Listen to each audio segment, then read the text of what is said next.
உலகங்கள் பற்றிய சுவையான தகவல். நாம் பூலோகத்தில் வசிக்கிறோம். அதே நேரம் இந்திரலோகம், யமலோகம் போன்றவை இருப்பதாக புராணங்களில் படிக்கிறோம். இவற்றில் மிக பெரியது இந்திரலோகம்.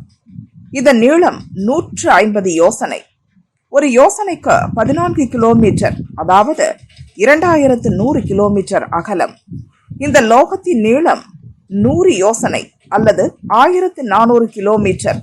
இதன் உயரம் 5 யோசனை, அதாவது 70 கிலோமீட்டர் தூரத்துக்கு சமமான உயரம். இந்த லோகத்தின் தலைவன் இந்திரன். இங்குள்ள யாருக்கும் முதுமை வராது. இவர்கள் சாகா வரம் பெற்றவர்கள். யமலோகமும் மிக பெரியதுதான்.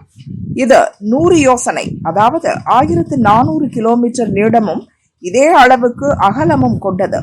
இங்கே குளிர்ந்த நீருக்கு பதிலாக வெந்நீர் இருக்கும். இந்த லோகத்தின் தலைவன் யமதர்மராஜன். நமது புராணங்களில் இது போன்ற பல அதிசய தகவல்கள் உள்ளன.